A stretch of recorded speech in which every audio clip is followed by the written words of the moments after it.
मैं आपको एक चीज बोल सकता हूँ कि जब जब मैंने टेस्ट कैप्टनसी छोड़ी तो मुझे सिर्फ एक इंसान का मैसेज आया जिनके साथ मैंने खेला हुआ है पहले, वो है MS धोनी। और बहुत लोगों के पास मेरा नंबर है और मतलब टीवी पे बहुत लोग सजेशंस देते हैं, टीवी पे बहुत लोगों के पास बोलने के लिए होता है, बट जिनके पास मेरा नंबर है किसी का और मैसेज नहीं आया।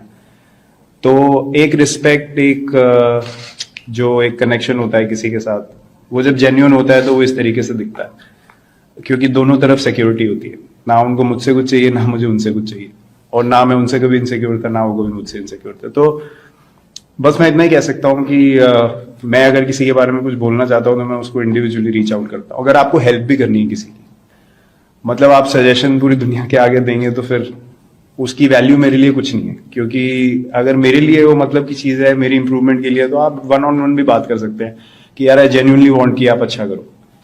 तो वो समहाउ मैं तो अपनी लाइफ बहुत ऑनेस्टी से जीता हूँ, तो मुझे ये चीज़ें दिखती हैं।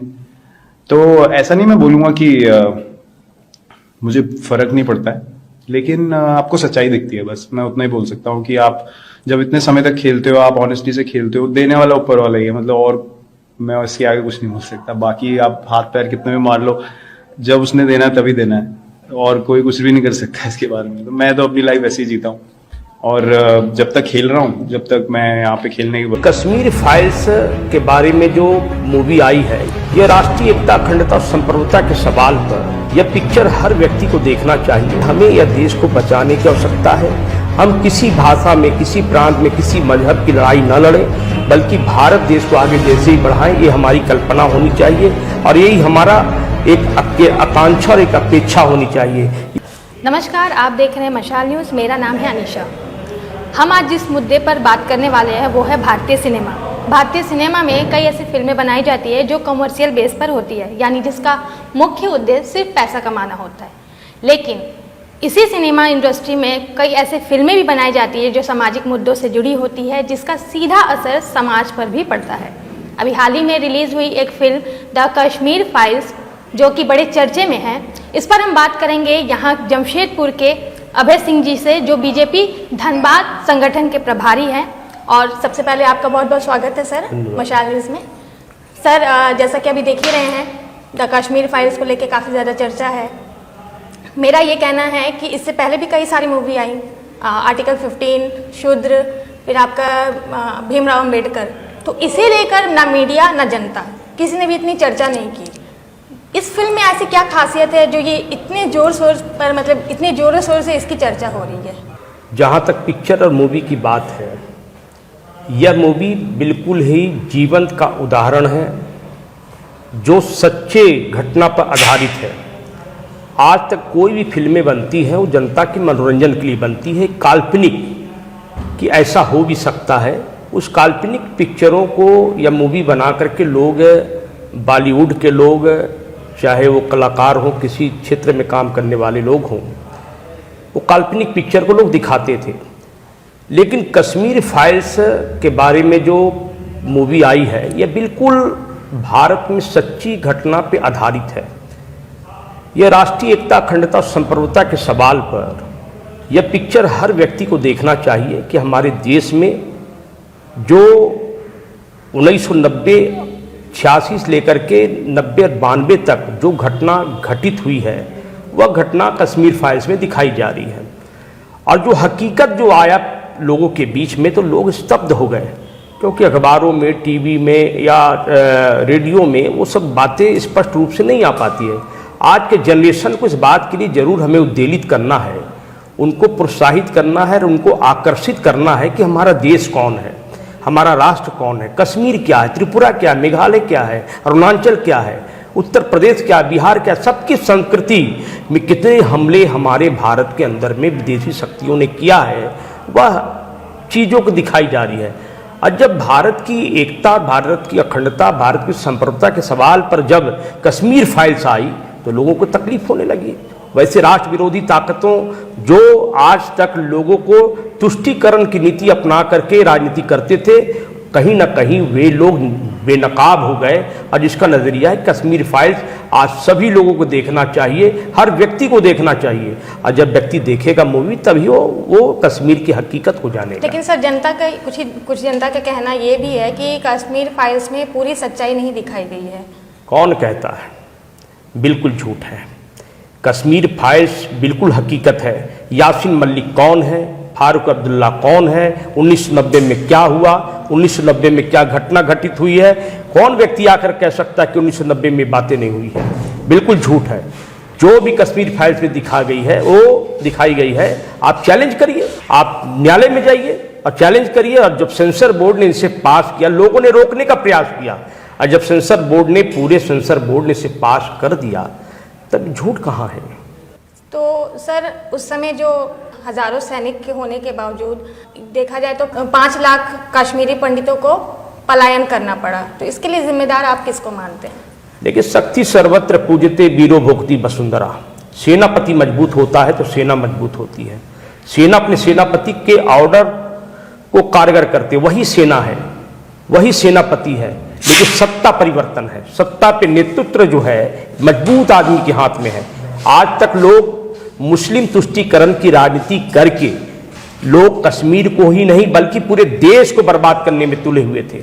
लेकिन आज देश में एक ऐसा व्यक्ति बैठा है, मजबूत व्यक्ति बैठा है कि केवल भारत का नेता नहीं है, वह विश्व का नेता बन चुका है। और जब नेतृत्व परिवर्तन हुआ तो लोगों का साहस बढ़ा। पुलिस में बहुत ताकत होती है, सरकार में बहुत ताकत होती है, इच्छा शक्ति होनी चाहिए। उस समय 5 लाख पंडित बाहर हो गए तो इच्छा शक्ति नहीं थी, लोग उसके नीचे दब गए। कल तक लोग बोलते थे कि कश्मीर में अगर कुछ होगा, 370 धारा हटेगा तो कश्मीर को हम लोग भारत से अलग कर देंगे। अब वही 370 धारा हटा, ना कश्मीर में कुछ हुआ, ना पड़ोसी देश पाकिस्तान की हिम्मत हुई कि कश्मीर में कुछ कर दे। इसलिए इच्छा शक्ति शासक जब बैठता है तो वह सर्वोच्च होता है। अगर देखा जाए तो 1999 से लेकर 2004 तक आपकी सरकार थी, फिर 2014 से अभी तक वर्तमान तक आपकी सरकार है। तो जो कश्मीरी पंडित थे उनके पुनर्वास के लिए क्या वहाँ पे कुछ किया जा रहा है? देखिए, एक बात सुनिए, जब 1998 में पहली बार अटल बिहारी वाजपेयी जी की सरकार बनी, फिर मध्यावधि चुनाव हुए, फिर 1999 में बनी, लेकिन यह नहीं भूलना चाहिए कि एक साझा कार्यक्रम के तहत वह सरकार बनी थी, पूर्ण बहुमत की सरकार नहीं थी। अटल जी सारे लोगों को देश हित में कि दोबारा चुनाव ना हो, सारे लोगों को जोड़ करके उन्होंने काम किया। उन्होंने अपने ही रीजन में पाकिस्तान के बीच में, भारत के बीच में मैत्रीपूर्ण नीति अपनाते हुए लाहौर बस यात्रा को उन्होंने प्रारंभ किया। लेकिन उसके बदले हमें मिला कारगिल युद्ध। कारगिल युद्ध को अटल जी ने बहुत ही मजबूती के साथ पूरी दुनिया के समक्ष वो लड़े। दुनिया ने देखा कि पाकिस्तान के सारे इरादे नेस्तनाबूद हो गए और अटल जी बहुत मजबूती के साथ सरकार चलाए। सरकार फिर इसके बाद चली गई। हम मजबूत सरकार उस समय इतनी नहीं बन पाई थी क्योंकि सबके अपने अपने एजेंडे थे। उस एजेंडे के कारण कहीं ना कहीं आदमी किन कर्तव्य विमूढ़ की स्थिति में होता है और उस समय पंडितों की वापसी का कार्यक्रम नहीं बना था। लेकिन कभी भी, चाहे साझा गवर्नमेंट हो चाहे कोई भी गवर्नमेंट बने, लेकिन भारतीय जनता पार्टी ने कहा था कि जब भी पूर्ण बहुमत की सरकार होगी हम 370 हटाएंगे, 35 कानून हटाएंगे और समान नागरिक आचार संहिता को पालन करेंगे। और वही हुआ कि मुस्लिम महिला बहनों ने कभी सोचा नहीं था कि 3 तलाक के मुद्दे में यह सरकार कोई भी डिसीजन ले लेगी, वह भी ली। और आज क्या है कि जब हमारी सरकार बन गई, मजबूत सरकार बन गई, मोदी जी राष्ट्र के प्रधानमंत्री बन गए, तो अब ये स्थिति है कि 370 धारा हटा, अब पंडितों की वापसी की तैयारी प्रारंभ हो गया। लोग वापस लौट रहे धीरे धीरे, क्योंकि दहशत हो गया। 40 वर्ष तक कोई बॉम्बे में बस गए, कोई अहमदाबाद में बस गए, कोई बेंगलोर में बस गए। अब उनको भी वहां जाने के लिए कुछ समय चाहिए। इसलिए बहुत जल्दी ही आपको कश्मीर जो आज शांत है, फिर कश्मीर में और चहल पहल होगा। और ये भी मैं दावे के साथ कह सकता हूं आज डंके की चोट में कि पीओके जो पाक अधिकृत कश्मीर जिसे कहा जाता है, वह भी भारत में बहुत जल्दी मिलने वाला है। बहुत अच्छी बात है सर। मतलब जनता का ही हम देख रहे हैं, फेसबुक पे तो कई सारे नोटिफिकेशंस आते हैं, कई सारे ग्रुप बने हैं। तो उस ग्रुप में ही मैंने देखा कि वो बैनर था द कश्मीर फाइल का, उस पर एक पर्सन ने कमेंट किया था कि ये हमारा आने वाला भविष्य है, इस फिल्म को ज़रूर देखें, तो कैसे हो सकता है? मतलब हमारा आने वाला भविष्य में भी ऐसा कुछ हमें सामना करना पड़ेगा? देखिए, सबसे पहली बात है, देश की आज़ादी के बाद जब देश परतंत्र था तो हमारे जितने महापुरुषों ने शिवाजी, महाराणा प्रताप, बाबू कुंवर सिंह, तिलका मांझी, बिरसा मुंडा के इतिहास को पढ़ाया। उसका नतीजा निकला कि लोगों के अंदर में आया कि हमारे महापुरुष इतने मजबूत थे। जब हम अपने अतीत को दिखाएंगे, अपने इतिहास को दिखाएंगे, तो आने वाली पुनरावृत्ति ना हो, आने वाले समय में भारत में स्थिति का निर्माण ना हो। इसलिए सभी को राष्ट्रीयता का बोध केवल हम जनगण मन अधिनायक जय हे भारत भाग्य विधाता के गीत गाने से नहीं होगा, केवल हम सुजलाम सुफलाम मलया शीतलाम सस्य श्यामला मातरम के गीत गाने से नहीं होगा। हमें अपने इतिहास को, अपने बच्चों को केवल A for apple, B for bird पढ़ाने से नहीं होगा, हमें उसके इम्प्लीमेंट दिखाना होगा, हमें कश्मीर की हकीकत को दिखाना होगा, देश की आज़ादी कैसे हमने प्राप्त की उसकी हकीकत को पढ़ाना होगा। तब लोगों के अंदर में राष्ट्रीयता का बोध जगेगा। जब राष्ट्रीयता का बोध जगेगा तो कश्मीर जैसी समस्या का जन्म फिर दोबारा नहीं होगा। इसलिए कहा जाता कि आने वाला भविष्य इसका निर्माण करेगा। तो इस अमन के माहौल में देशवासियों के लिए कुछ संदेश देना चाहेंगे आप? देखिए, अमन के माहौल में देशवासियों को मैं यही संदेश देना चाहता हूँ कि ये देश आपका है, भारत आपका है। बहुत मुश्किलों से लोग कहते हैं कि हमने 200 वर्षों में आज़ादी प्राप्त की है, लेकिन बिल्कुल गलत है। हमारा देश 1200 वर्षों तक गुलाम था। इस देश में मुगलों ने शासन किया, इस देश में फ्रांसीसियों ने किया, यूनानियों ने किया, इस देश में डचों ने किया, कई लोगों ने भारत में आक्रमण किए और वर्षों तक शासन किए, और उसके बाद में जाकर के अंग्रेज 200 वर्षों तक शासन किए। इसलिए हमें यह देश को बचाने की आवश्यकता है। हम किसी भाषा में, किसी प्रांत में, किसी मजहब की लड़ाई न लड़ें, बल्कि भारत देश को आगे जैसे ही बढ़ाएं, ये हमारी कल्पना होनी चाहिए और यही हमारा एक आकांक्षा और एक अपेक्षा होनी चाहिए। यही हम आने वाली पीढ़ियों से कहना चाहते हैं कि यह देश बहुत मुश्किलों के दौर से गुजर रहा है। आप सभी लोग भारत माता के तिरंगे को मजबूत करें और भारत को मजबूत करें। जैसे भी हो, भारत मजबूत होगा तो प्रत्येक व्यक्ति मजबूत होगा। यही हम लोगों को संदेश देना चाहते हैं। तो अपने दिलों में प्रेम और मानवता को बनाए रखें। साथ ही इस तरह के वीडियोस देखने के लिए मशाल न्यूज़ के यूट्यूब चैनल को सब्सक्राइब करें और वीडियो पसंद आए तो लाइक शेयर ज़रूर करें। मशाल न्यूज़ के सारे सोशल मीडिया प्लेटफॉर्म पे हमें फॉलो करें और मशाल न्यूज़ के ऐप को डाउनलोड करें। भारतीय विमानपत्तन प्राधिकरण ने देवघर हवाई अड्डे का निर्माण पूरा कर लिया है और जिसका संचालन भी शुरू हो चुका है।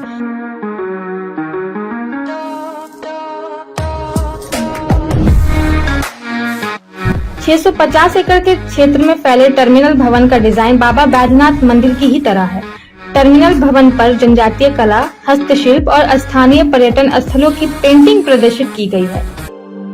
ये देवघर एयरपोर्ट अभी डोमेस्टिक एयरपोर्ट है और इसके अंदर जो रनवे है वो अभी 321 लैंड कर सकते हैं। 2500 मीटर रनवे है और 45 मीटर लेंथ है और यहाँ पे 4 पार्किंग बेस भी हमने बनाए 320, 320, 321 के लिए और इसमें बड़े aircraft at a time 4 aircraft parking land कर सकते हैं।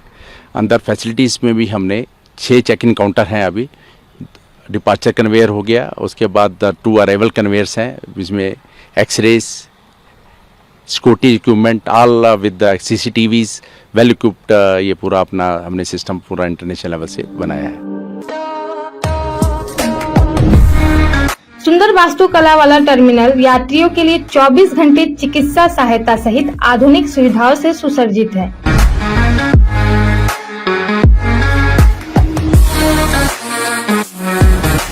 पर्यावरण की रक्षा के लिए हवाई अड्डे ने सौर ऊर्जा और जल संचयन प्रणाली स्थापित की है। इस रणनीतिक स्थान के लिए धन्यवाद जो अब हवाई अड्डा दुमका, गोंडा, बांका और पड़ोसी राज्य बिहार के लोगों को हवाई संपर्क प्रदान करेगा। स्थानीय व्यापारियों और आगंतुकों ने खुशी व्यक्त की क्योंकि उन्हें पहले ट्रेन से देवघर पहुंचने के लिए कई दिनों तक यात्रा करनी पड़ती थी। 2 साल जो कोरोना के बीच में रुकावट हुई थी इकोनॉमी, उस तरह से देखा जाए तो जितने भी यहाँ पे रिटेलर शॉप या होलसेलर शॉप है उनके लिए बहुत बड़ा बूम होगा एयरपोर्ट आने के बाद, क्योंकि जो सामग्री इंडिया तक ही रहती थी तो अब आने जाने का साधन हो जाएगा कि अब विदेश भी जा सकते हैं। हमारे यहाँ पर जो डॉक्टर्स नहीं आना चाहते थे, एक तो एयरपोर्ट को लेकर के, एयरपोर्ट जब आएगा तब हमारे अच्छे अच्छे डॉक्टर्स भी यहाँ पर आएंगे और इससे जो हमारे स्वास्थ्य में काफ़ी सुविधा होगी, क्योंकि अच्छे डॉक्टर्स आएंगे और पर्यटन में भी जो है काफ़ी बढ़ावा मिलेगा, क्योंकि ये जो ज्योतिर्लिंग है और देश विदेश से बहुत सारे लोग जो यहाँ पे नहीं ये आ पाते थे, वो एयरपोर्ट आने की वजह से जो है काफ़ी लोग आएंगे और रोजगार को भी काफ़ी बढ़ावा मिलेगा। देवघर में नए हवाई अड्डे के निर्माण के साथ क्षेत्रीय संपर्क को एक बड़ा बढ़ावा मिलने वाला है। यह पर्यटन स्थल को बढ़ावा देगा और जनजातीय लोगों के वर्चस्व वाले क्षेत्र में व्यापार के नए अवसर खोलेगा।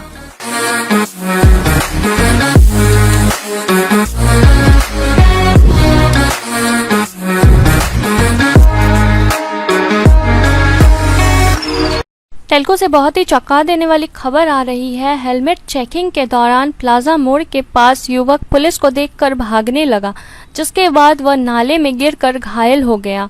युवक का उम्र 22 वर्षीय बताया जा रहा है। उसका नाम नीतीश कुमार ठाकुर बताया जा रहा है।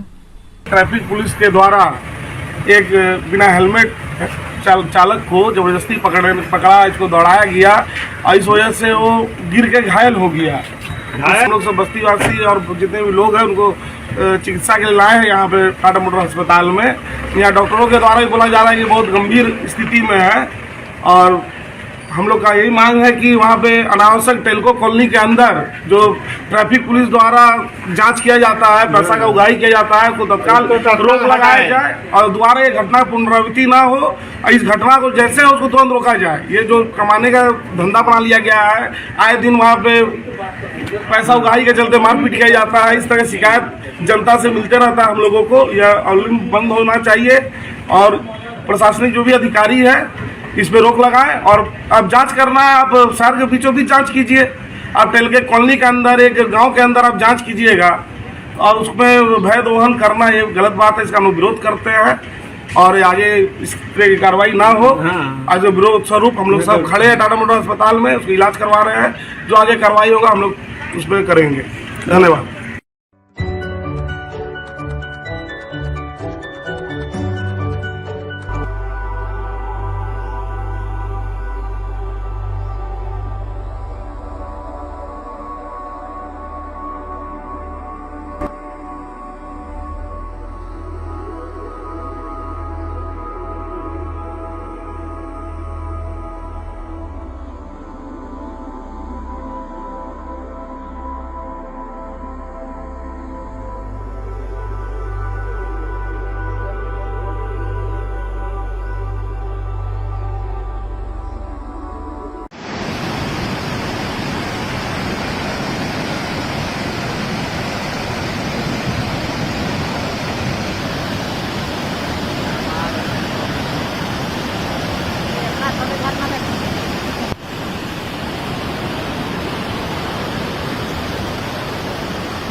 पानी तो पड़ रहा है कि झिकास है साफ पानी तो उसका अधिकार है।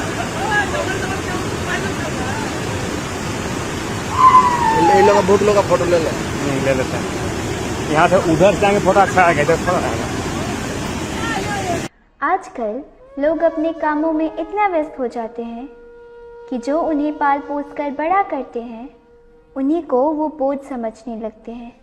जो अपने काम में इतना उलझ गए हैं कि अपनी माँ से परेशान होकर उन्हें वृद्धाश्रम छोड़ आए, ये कहकर कि माँ मैं इतना व्यस्त रहता हूँ, घर पे तेरा ख्याल कौन रखेगा, इससे अच्छा तो कुछ दिन यहीं रुक जा। माँ दुखी तो होती है पर बेटे की खुशी के लिए आश्रम में रहना भी मंजूर कर लेती है।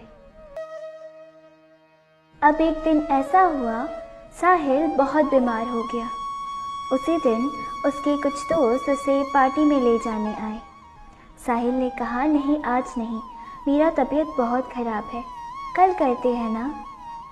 दोस्त जवाब देते हैं कि यार तुम्हारे लिए अब पार्टी कैंसिल कर दे क्या।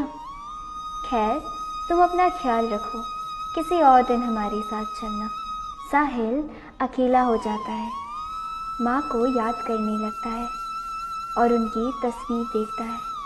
उसी वक्त किसी का फ़ोन आता है। हेलो। साहिल सिर्फ एक चीज़ कहता है, माँ मैं तुम्हें लेने आ रहा हूँ। कुछ भी कहो, माँ तो माँ होती है। तो आज हम उन माँओं से मिलने वाले हैं जो आज भी अपने बच्चों का इंतजार कर रहे हैं। तो चलो अब उनके पास जाएंगे और उन्हें अपनापन महसूस कराएंगे।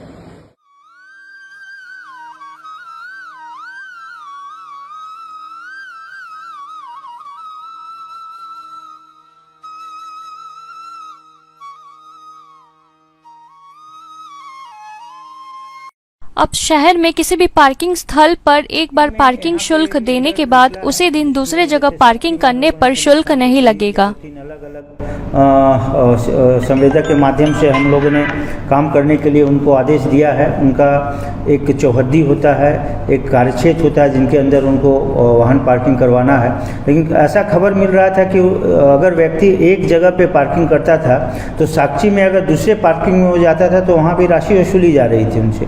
तो मैंने संवेदक की बैठक बुलाया था और स्पष्ट रूप से कहा था कि अगर एक दिन में साक्षी एरिया में अगर 3 पार्किंग है तो एक जगह अगर कोई खड़े करते हैं फिर उनको ज़रूरत पड़ती है दूसरे पार्किंग में जाने की तो उनसे कोई राशि अतिरिक्त के रूप में नहीं ली जाएगी। कहाँ छोड़ेगा? वीडियो में आप जिस व्यक्ति को अजगर सांप के साथ खेलते हुए देख रहे हैं, ये कोई सपेरा नहीं बल्कि मानगो का रहने वाला सलमान है और यह भयावह दृश्य जमशेदपुर मानगो स्थित पार्डी रोड का है। दरअसल हुआ यूं कि सलमान रात के 10 बजे अपने दोस्तों के साथ पार्डी चौक से होकर घर की तरफ जा रहा था। तभी उसने अजगर सांप को रजवाड़ा पैलेस के आगे के घर में घुसते देखा। इस व्यक्ति की हिम्मत की जितनी तारीफ की जाए उतनी ही कम है। सलमान ने बिना डरे हिम्मत दिखाते हुए उस सांप को अपने हाथों में पकड़ लिया और किसी तरह उसे शांत करवाया और एक बोरे में डालकर आज़ाद नगर थाने ले गया। थाने में सलमान से सांप को वन विभाग के हवाले करने को कहा गया। फिर सलमान और उसके दोस्तों ने पायल टॉकीज के समीप मौजूद वन विभाग के कार्यालय जाकर सांप को वन विभाग के अधिकारियों को सौंप दिया। कहाँ छोड़ेगा? बोल।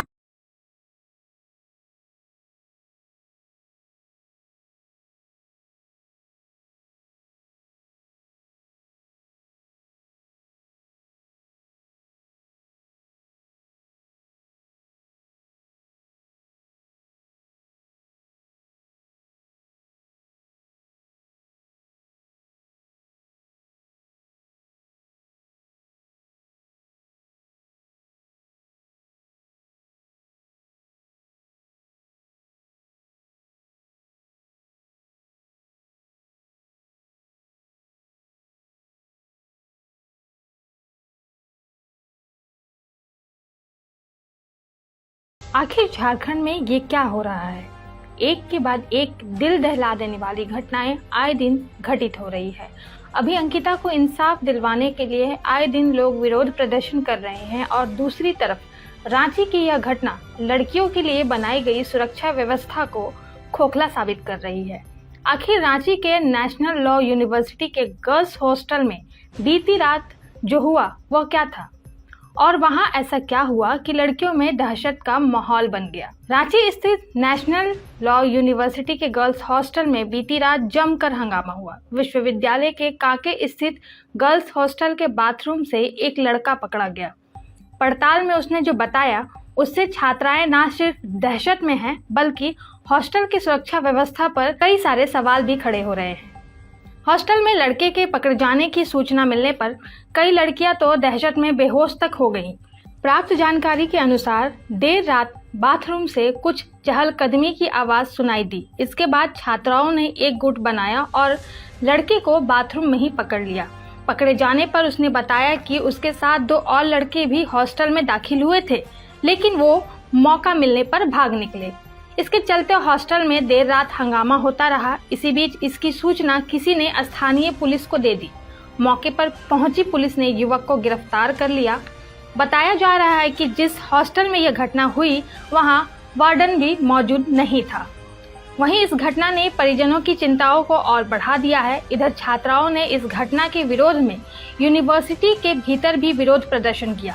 विरोध स्वरूप छात्रों ने क्लास से वॉकआउट किया है। आज सुबह जिले के एसपी श्री अंशुमन कुमार ने वाइस चांसलर प्रोफेसर डॉक्टर केशवाराव वरकुल्ला से मुलाकात की और फिर वहां पर रांची उच्च न्यायालय के मुख्य न्यायाधीश रवि रंजन के तरफ से रोगन मुखोपाध्याय कॉलेज आए और बच्चों के साथ कॉलेज का निरीक्षण किया और बच्चों से सीधी बात की और मामले को जाना। साथ ही उन्होंने 1 हफ्ते में सारे इंपॉर्टेंट डिसीजन लेने के लिए भी कहा है। इसी के साथ मैं निशा लेती हूँ इस वीडियो से विदा। फिर मिलेंगे अगले वीडियो में। तब तक के लिए मशाल न्यूज़ के यूट्यूब चैनल को सब्सक्राइब करें। वीडियो पसंद आए तो लाइक शेयर करें और कमेंट भी जरूर करें। साथ ही मशाल न्यूज़ के फेसबुक, इंस्टाग्राम और ट्विटर पेज को फॉलो करें। दीजिए इजाजत।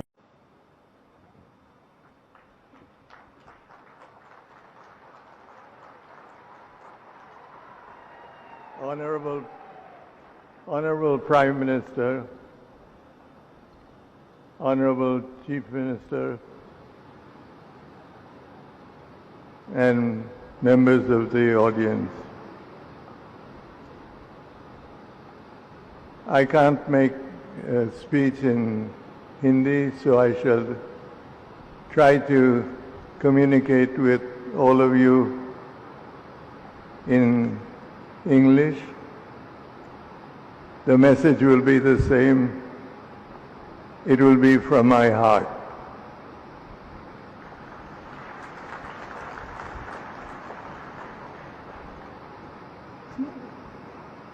Today is a very important day in the history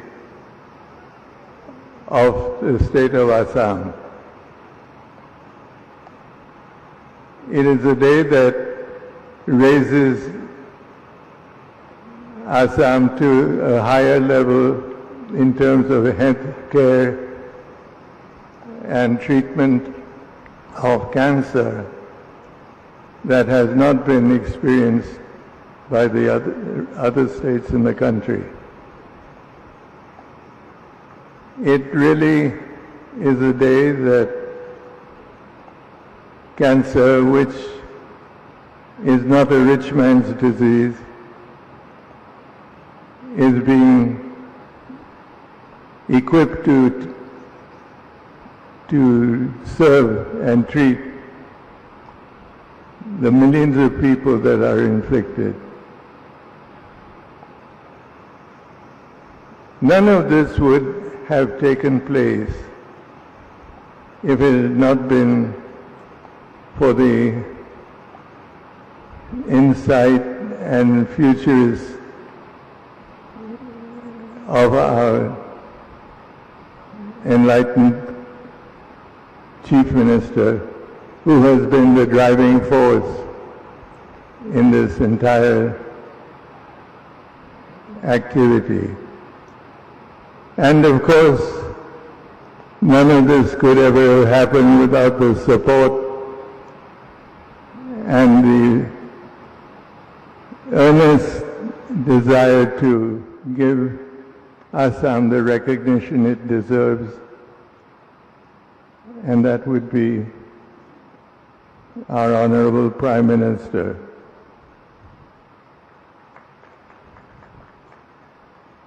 This Prime Minister and his government have achieved many great advances.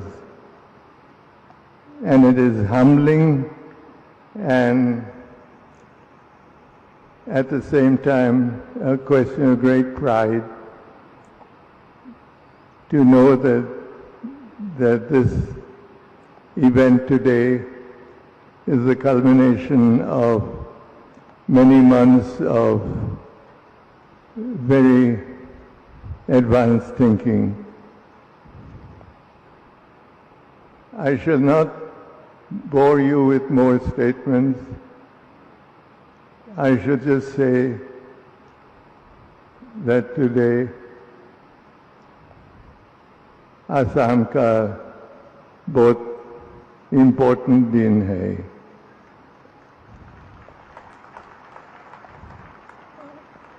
आज असम दुनिया को बता सकता है कि इंडिया का एक छोटा स्टेट वर्ल्ड पावर्स में ट्रीटमेंट के लिए, कैंसर ट्रीटमेंट के लिए आज इनॉग्रेट करना चाहता है। और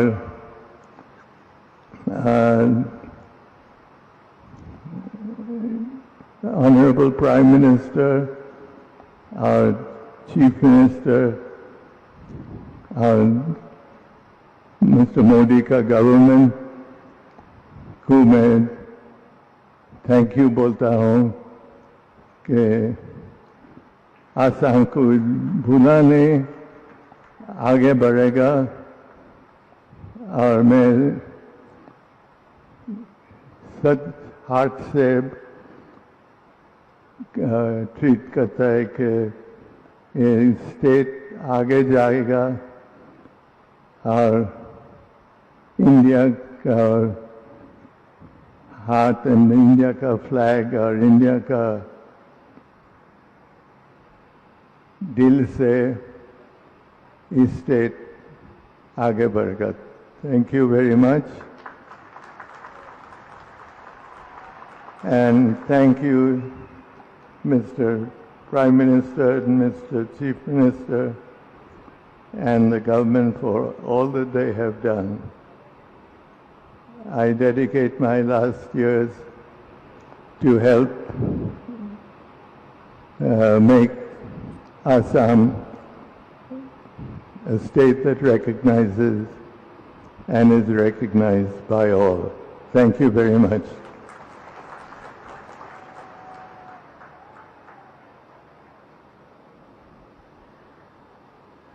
आपके बहुमूल्य भाषण के लिए बहुत बहुत धन्यवाद महोदय।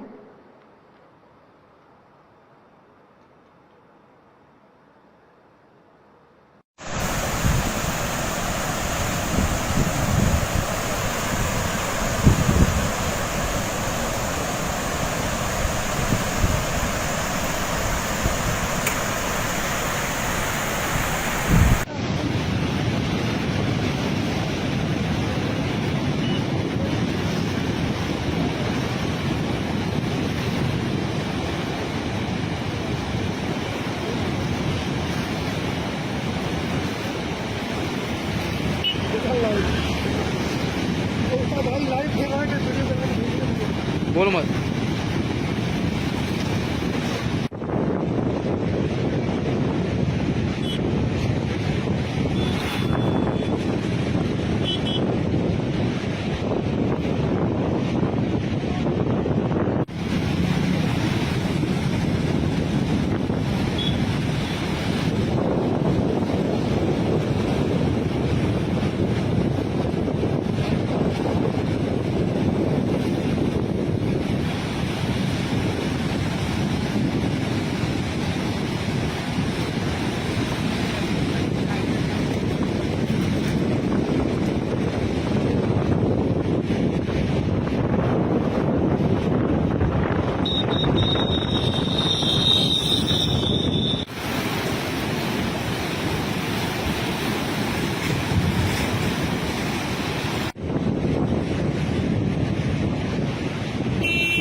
Pink is for girls, blue is for boys.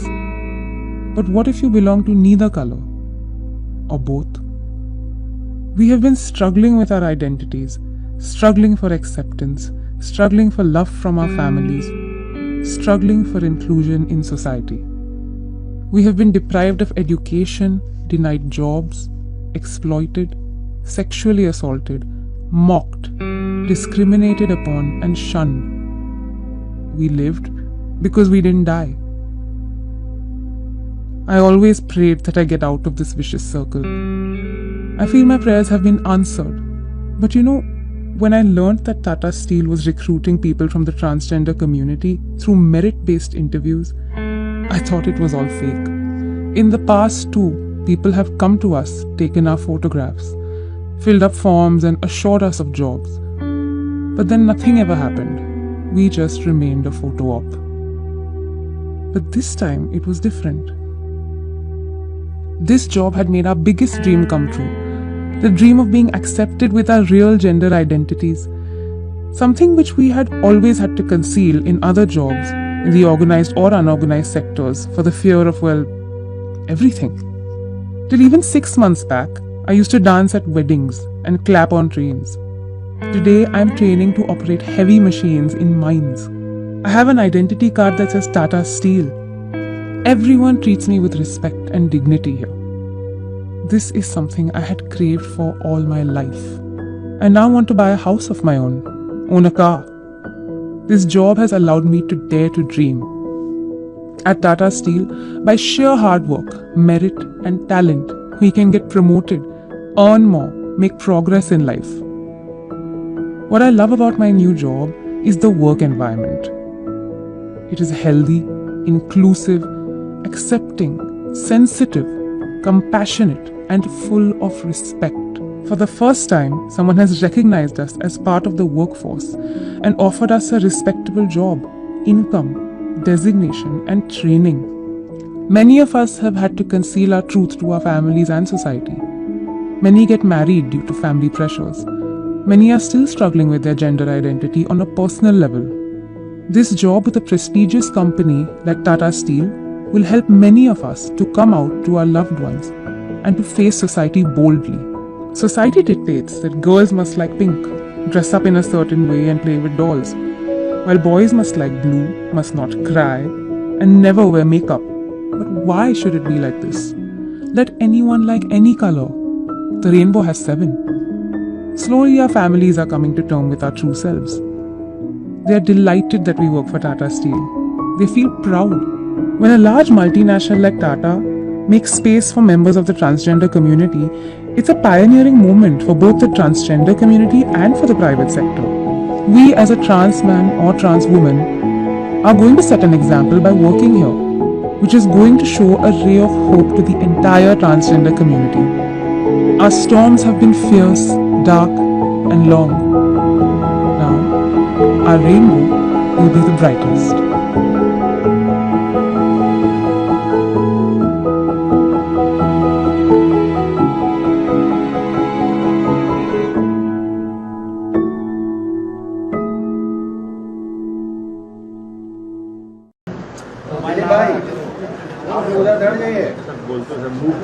ठीक है। आज का जो इंसिडेंट है, आज की जो घटना है, उसको ब्रीफ करने के लिए आप लोगों को आज बुलाया गया है। आज सुबह सुबह बैंक मोड़ पुलिस को ये इंफॉर्मेशन मिली कि मुथूट फाइनेंस में कुछ लोग घुसे हैं डकैती करने के लिए। इंफॉर्मेशन मिलने के विद इन अ मिनट जो ऑफिसर इंचार्ज हैं यहाँ इंस्पेक्टर पीके सिंह अपने 2 जवानों के साथ स्पॉट पे रश किए और इन्होंने अपने अन्य जवानों को बताया कि वहां पहुंचने के लिए, लेकिन जब तक और अन्य जवान तैयार होते, क्योंकि टाइमिंग का सबसे इंपॉर्टेंट है कि आप कितना जल्दी पहुंचते हैं, क्योंकि यहाँ से सिर्फ 250-300 मीटर की दूरी पर वो स्पॉट था जहाँ पर ये घटना हो रहा था। तो इन्होंने अपने हथियार और अपने 2 जवानों के साथ ये दौड़ते हुए वहाँ पहुँचे। जब ये स्पॉट पे पहुँचे तो अपराध कर्मी को पता चल गया कि शायद नीचे पुलिस आ रही है। वो लोग भागने का प्रयास किया और पुलिस को देखते ही पुलिस पर उन्होंने गोली चलाई, जिसके जवाब में आत्मरक्षार्थ पुलिस ने भी अपनी फायरिंग की, जिसमें 1 अपराध कर्मी मारा गया है और 2 अपराध कर्मियों की गिरफ्तारी की गई है। पुलिस के द्वारा त्वरित कार्रवाई की गई है, जिस कारण से हम लोग इस घटना को रोक पाए हैं। अभी बहुत ही इनिशियल अनुसंधान शुरू किया गया है, इसलिए अभी उस संबंध में हम ज़्यादा आपके साथ चीज़ों को शेयर नहीं कर पाएंगे। इवन जो इनके नाम हैं, इनके पास डिफरेंट आईडीज़ मिला है और इनका आईडीज़ जो मिला है और इन्होंने जो अपना नाम बताया है, दोनों में काफ़ी फ़र्क नज़र आ रहा है। आईडीज़ में इनका जो आईडी में जो इनका नाम है वो एक निर्मल सिंह पवार,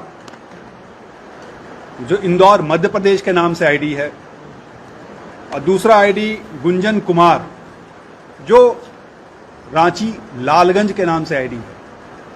दोनों का आधार कार्ड इसी नाम से बना हुआ है। नाम पूछने पर गुंजन सिंह ने अपना नाम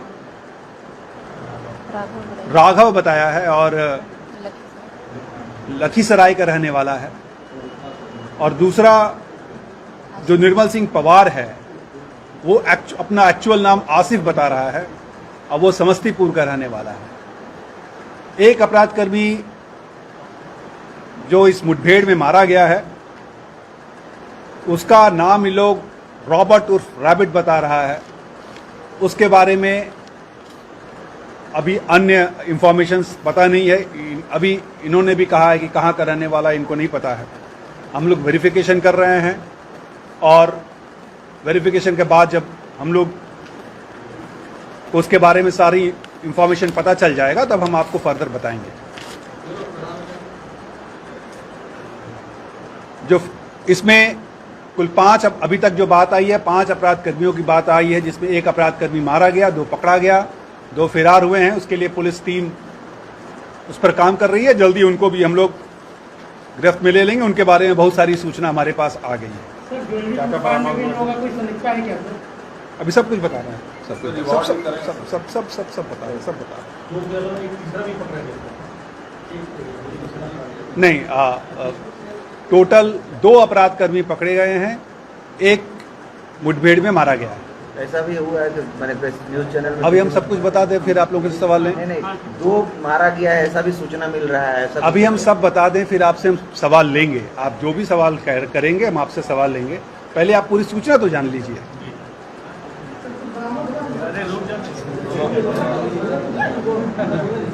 सब बताएंगे। अभी तक जो इनिशियल इंफॉर्मेशन है, ये पिछले 10 दिन से इस इलाके में रेकी कर रहे थे। अलग अलग जगह ये लोग रह रहे थे।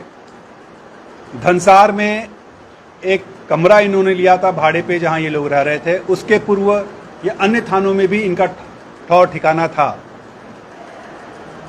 धनसार वाली घटना के संबंध में हम लोग जानकारी प्राप्त इनसे हासिल करने का प्रयास कर रहे हैं। अभी बहुत इनिशियल फेज है, इसलिए इस बारे में हम डिटेल्स नहीं बताएंगे। लेकिन हाँ, धनसार में इन्होंने अपना एक घर लिया था जहां ये लोग रुके हुए थे, और इन्होंने कई इस तरह का जो प्रोबेबल स्पॉट्स है, खासकर ज्वेलरी वाला स्पॉट्स है, उसका ये लोगों ने रेकी किया था। संभवतः ये अन्य जगहों पे भी घटनाक्रम करते या धनसार के घटनाक्रम में भी इनकी जो संलिप्तता है, इस संबंध में भी हम लोग अनुसंधान कर रहे हैं। इनके पास कुल 3 जो तीनों अपराध कर्मी थे, ये automatic weapon, semi automatic weapon इनके पास था, जिससे इन्होंने फायर किया है। वो वेपन हम लोगों को मिल गया है और उसको भी हम लोग उसको फर्दर जांच के लिए फर्दर फॉरेंसिक्स में भेज रहे हैं। इन्होंने कम्युनिकेशन के लिए मोबाइल इनके पास इंटरनेशनल नंबर्स के साथ था, और 2 बाइक था। 2 बाइक भी हम लोगों ने बरामद किया है। दोनों बाइक पे जो नंबर है वो नंबर फर्जी लग रहा है, क्योंकि इनके जो बैग्स में और भी कई फर्जी नंबर प्लेट बरामद किए गए हैं। हो सकता है यहाँ से चलने के बाद वो नंबर तुरंत चेंज कर लेते, इसलिए उन्होंने उस तरह के नंबर्स को भी लगा के रखा है कि नंबर्स ये चेंज कर लेते। इसके अलावा इनके पास ढेर सारा टूल्स बरामद हुआ है, जिसमें प्लाई, कटर, कुछ छोटा हथौड़ा, इस तरह का स्क्रू ड्राइवर, ढेर सारा टूल्स भी इन्होंने रखा था, जिससे कि अगर आवश्यकता पड़ने पर उसको भी उपयोग करके वो क्राइम में अंजाम देते। तो इन टोटल यही है। बाकी अब किसी को कुछ सवाल है तो पूछ सकते हैं। 3 पिस्टल। ये सूचना मिल रही है कि दूसरा भी मारा गया है, ये सही है क्या? आपने जो देखिए, जो सूचना थी आपको बता दिया गया। एक मुठभेड़ में मारा गया है और 2 अपराधकर्मी पकड़ा गया। इसमें एक चीज और हम बता दें कि जब पुलिस वहां पहुंची और पुलिस पर जब अंधाधुंध उन्होंने फायरिंग शुरू किया, पुलिस के द्वारा कुल 4 अभी तक जो है 4 गोली फायर की गई है। 2 पीके के द्वारा फायर की गई है। पीके पर जब फायर किया गया, पीके का दोनों गोली मेरे ख्याल से उसके लगा। तो इट वाज वेरी बहुत ही ब्रेव एफर्ट जिसको कहेंगे मेरे इंस्पेक्टर और अफसर्स के द्वारा किया गया है कि विदिन अ मिनट ये उस घटनास्थल पर पहुंचे हैं और पहुंच करके जो गोली चलाते हुए अपराधकर्मी भाग रहे थे उनको मार गिराया और उसको पकड़ भी लिया। 2 पकड़े गए। जो हमारा 2 जवान था साथ में, दोनों जवान आ जाओ। एक थाना दोनों कांस्टेबल है और दोनों ने ट्रेमेंडस जॉब किया है और अफसर इंचार्ज के साथ दोनों दौड़ते हुए वहां पहुंचे हैं और जब इस पर फायरिंग हुआ तो इसने हाथ को पकड़ करके उसके गर्दन को पकड़ लिया। मतलब जान पे खेलते हुए इसने एक अपराधकर्मी को गिरफ्तार किया है। तो सारा रिवार्ड्स हम लोग तो देंगे ही, जो क्योंकि ये जांबाज हैं और इन्होंने बहुत ही जांबाजी का परिचय दिया है। तो ऐसे में इनको जो भी प्लेटफॉर्म है, हर एक प्लेटफॉर्म पर हम लोग रिवार्ड के लिए अनुशंसा भी करेंगे और अपने जो हमारा स्तर है हम अपने स्तर पर रिवार्ड भी देंगे।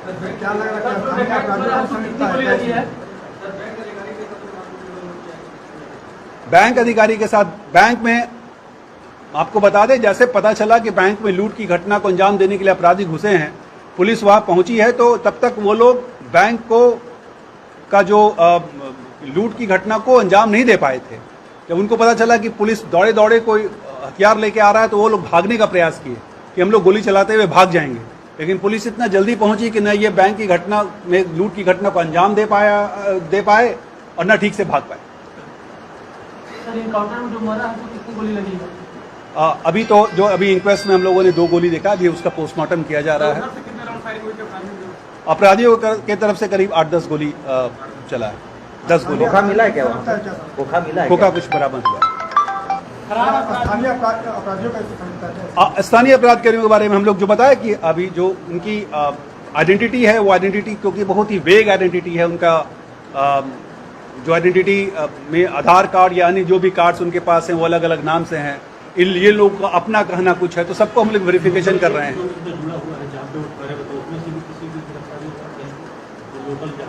नहीं तो ठहरे थे उन्होंने, अब एक अपना जो फेक आइडेंटिटी को दे करके ये लोग रुके थे। अब इस बारे में हम लोग जांच कर रहे हैं। तो अभी 1-2 घंटे हुए हैं घटना। अभी हम लोग उस बारे में जांच कर रहे हैं, बताएं। अभी तो टोटल 3। अभी हम लोग बाकी कुछ आपको नहीं ये बोलेंगे, पता चल जाएगा। तो हमको प्रॉपर इन्फॉर्मेशन ले लेने दीजिए कि कैसे रुके थे, कहाँ रुके थे, वो हम लोग को पता है, लेकिन आपको बताएंगे बाद में। फरार अपराधियों के बारे में क्या सूचना है? मतलब उनका नाम? फरार अपराधियों, 2 अपराधकर्मी फरार हुए हैं। पुलिस उनके बारे में सारा डिटेल पता कर रही है और जल्दी उनको भी हम लोग पकड़ लेंगे। जो पिस्टल बरामद हुए किस तरह का पिस्टल है? सेमी ऑटोमेटिक पिस्टल है, जिसमें कि आप लगातार 8-10 गोली फायर कर सकते हैं। क्या क्या बरामद है? अब इस बारे में हम लोग जांच कर रहे हैं, क्योंकि ये लोग धनसार में रुके थे, इन्होंने कई जगह की रेकी की है। इस गिरोह में क्या यही मेंबर्स थे या अन्य मेंबर्स थे, इस बारे में हम लोग जांच कर रहे हैं। वो जांच करने के बाद ये पता। लगभग कितने दिनों से ये धनसार में रुके हुए हैं? बोले पिछले 8-10 दिनों से। सारा सवाल तो छोड़ो, हो गया। Thank you. फोटोग्राफी कराएं ये सब।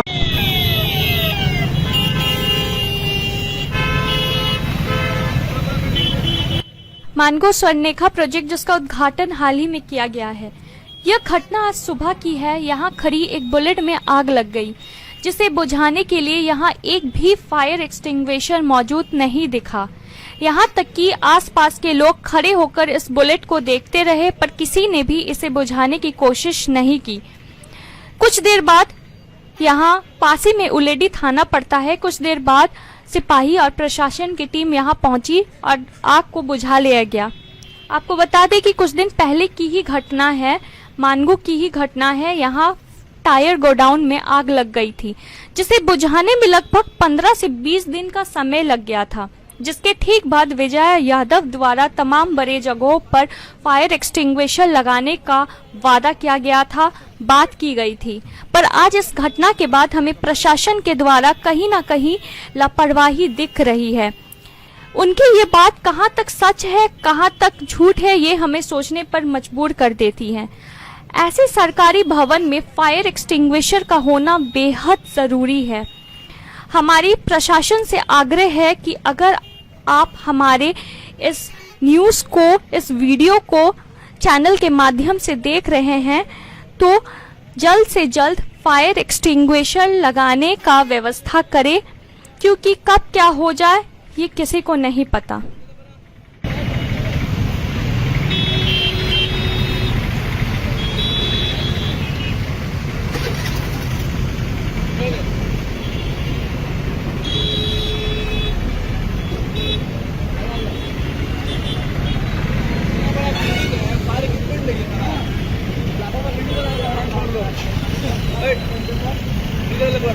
साठ सेकंड का बना ले।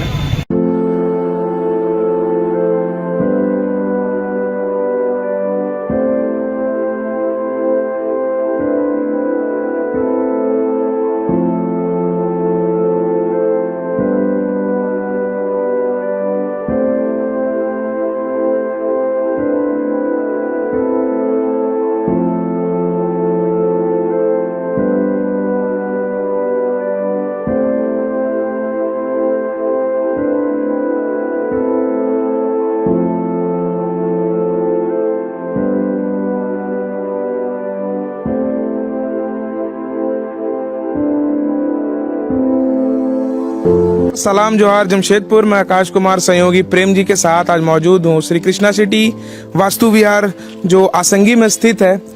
यहाँ पर मंजर आते साथ हमें कुछ अलग सा दिखा, क्योंकि नाम जब वास्तु विहार का सुनते हैं तो कहीं ना कहीं लगता है कोई पॉश इलाका है, चकाचौंध की जिंदगी में लोग जीवन जीते होंगे। लेकिन जब अंदर घुसे तो यहाँ पर आप देख सकते हैं किस प्रकार से यहाँ पर रोड नहीं है, और रोड नहीं है, पानी लगातार जो बरसात की है वो लोगों के घर में घुसती है, और कहीं ना कहीं जो लाखों करोड़ों की जो प्रॉपर्टी है उसे ना जाने कोई म्युनिसिपल कॉरपोरेशन की गलती बोले या कोई ठेकेदार की गलती बोले या बिल्डर की गलती बोले। अब गलती किसकी है वो तो बात की बात है, जांच की विषय रहेगी। लेकिन फिर भी जो यहाँ पर जो लोग हैं, मासूम से लोग हैं, वो अपने कई सारे पैसे जुगा के ये घर बनाते हैं, कहीं अच्छा ज़िंदगी जीने के लिए, शांति ज़िंदगी जीने के लिए आते हैं। लेकिन जब यहाँ पर आप देख सकते हैं कि किस प्रकार से, प्रेम जी अगर विजुअल दिखाइए, और लोग अपने पैसे से बांस में तार को बांध के ना जाने किस प्रकार से अपना जीवन यापन कर रहे हैं। तो ये बहुत बड़ा सवाल उठता है कि आखिरकार ये 2 नंबरी का और ये धांधली का काम कैसे हो रहा है और क्यों हो रहा है। क्योंकि आप जानिए कि बरसात का मौसम है, आंधी तूफान का मौसम है, तो कहीं ना कहीं हर एक दिन 2 या 3 बांस गिर ही सकती है। क्योंकि बड़े बड़े जब पोल गिर जा रहे हैं, बड़े बड़े गांच गिर जा रही है, बड़ी बड़ी इमारतें ढह जा रही है इस बारिश में, तो कहीं ना कहीं ये सिर्फ बांस है, तो ये क्यों नहीं गिरेगी। और अगर बांस गिरता है तो ना जाने कितना समस्या होता है। चलिए यहाँ पर कुछ लोग हैं, उनसे बात करते हैं और इनकी समस्या को हम लोग सुनते हैं। नमस्कार सर, अपना परिचय दीजिएगा। मेरा नाम मिथिलेश कुमार दुबे हुआ और मैं श्री कृष्णा सिटी में प्लॉट नंबर 83 में रह रहा हूँ, जो कि अभी इस समय में इतना विकट स्थिति हो गई है। रात में इधर से जाने समय में जो है सांप बिच्छू का जो है इतना भय व्याप्त रहता है। रोड पर लाइन नहीं है, घर के पास तक जो है हम लोग अपना बांस बल्ली से खींच करके जो है तार को लेकर के जा रहे हैं। इस पर मैंने इलेक्ट्रिक विभाग का कोई नजरिया नहीं है। और देखिए ऊपर में घर से सट करके जो है ये तार जा रही है, हाई टेंशन तार 11,000 वोल्ट जो है जा रही है। इसका मैंने कभी भी दुर्घटना हो सकती है, इसके ऊपर कोई भी विद्युत विभाग का जो है मैंने ध्यान नहीं आ रहा है। इसको आकृष्ट करने के लिए हम आपसे आग्रह करेंगे जे इस इलाके का जो है सौंदर्यीकरण कराइए, पोल वोल का व्यवस्था करवाइए। इससे ज्यादा मैं क्या कहूँ। यहाँ पर जब प्रॉपर्टी लिए थे तो क्या क्या आश्वासन मिला था आपको, क्या क्या मिलेगा प्रॉपर्टी के साथ? मिला था ड्रेनेज सिस्टम देने के लिए, लाइन घर तक जो है आने के लिए, और जो है रोड बना करके देने के लिए सारा आश्वासन मिला होता है, जिसका हम लोग भरपाई जो भी पैसा बोला गया वो पैसा हम लोग जो है दिए हैं। मगर अभी तक न लाइन की जो है खींच करके हम लोगों के पास में व्यवस्था किया गया, ना रोड की उतना भली भांति व्यवस्था किया गया है।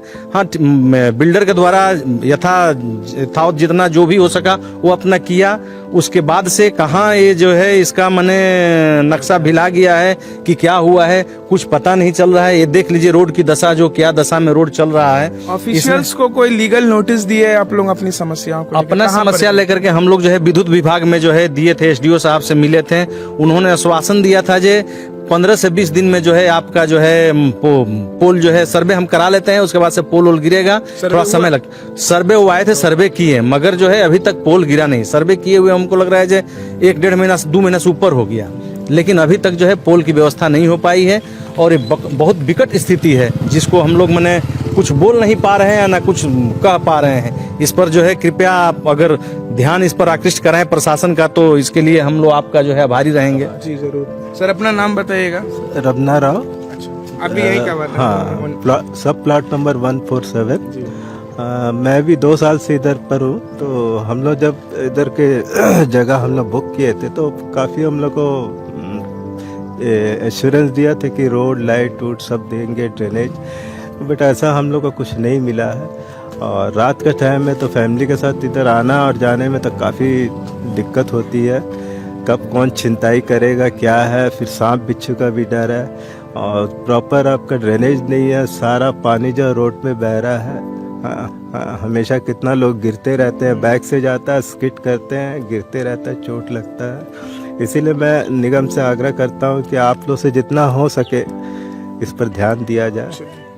तो देख सकते हैं कि इस प्रकार से ये यहाँ के निवासी थे और अपने समस्याएं बताकर हमें अवगत कराया। तो अब विद्युत विभाग की ये ड्यूटी है, और ड्यूटी नहीं जिम्मेदारी है, कि जल्द से जल्द आप देख सकते हैं कि जितना भी हाई टेंशन तार है, इसको जो बांस बल्ली से गाड़ा गया है, उसे जल्द से जल्द सीमेंटेड पोल से लगाकर जो भी आश्वासन दिया गया था उसको पूरी तरह से निभाए।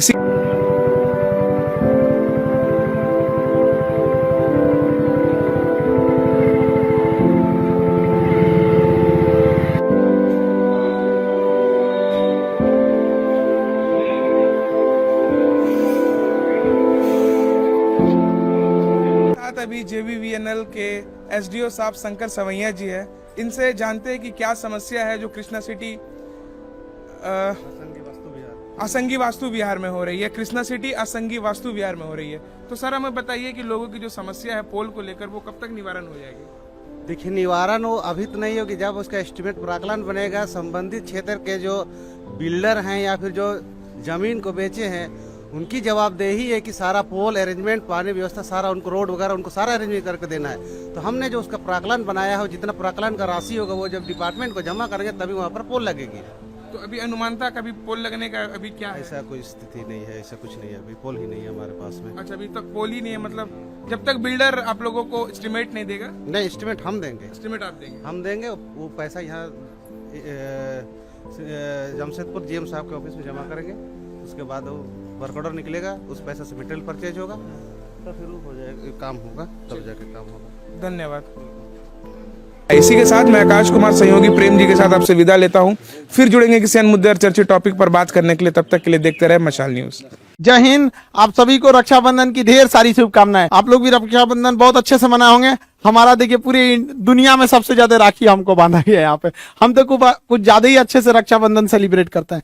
एक्चुअली क्या था कि पहले कोरोना आके डिस्टर्ब कर दिया, जिस वजह से ऑफलाइन क्लासेस बंद हो गए और राखी बनना मेरा रुक गया था। इस बार रक्षाबंधन को बहुत अच्छे से सेलिब्रेट किए लोग। हम लोग 93 आइटम बनाए थे अपनी बहन सबको खाने के लिए। अब देखिए कितना ज्यादा राखी बनवाए हम यहाँ पे। एक लड़की को एक प्लेट में, किसी को तो आटा ही नहीं, कम से कम 3 प्लेट लेना पड़ा था उन लोगों को। अभी ऐसी चीजें हैं। अभी हम इसको डिटेल वीडियो इसका अभी डालेंगे, तब आप लोगों को। अभी फिलहाल सब लोगों को रक्षाबंधन की ढेर सारी शुभकामनाएं। सारी बहनों को कहते हैं मन लगा के पढ़ाई कीजिए, एकदम जी जान लगा के पढ़ाई कीजिए। माँ बाप का सपना पूरा कीजिए, घर का, अपने राज्य का, देश का नाम रोशन कीजिए। हर मायने में लड़का लड़की सब बराबर होता है, बस उसको दिखाना है, अपने आप को साबित करना है। सभी बहनों को रक्षाबंधन की ढेर सारी शुभकामनाएं। अभी इसके बाद एक वीडियो अपलोड करेंगे जिसमें पूरा डिटेल से बताएंगे। मेरा हाथ नहीं उठ रहा है, इतना ज्यादा राखी हुआ है यहाँ पे। पूरी दुनिया में इससे ज्यादा किसी को राखी नहीं बांधा गया होगा। मेरी अपनी बहन नहीं है, लेकिन कभी भी लड़कियों ने एहसास नहीं होने दिया कि मेरी बहन नहीं है। जिसकी बहन होगी भी उसको इतना राखी नहीं बांधा गया होगा।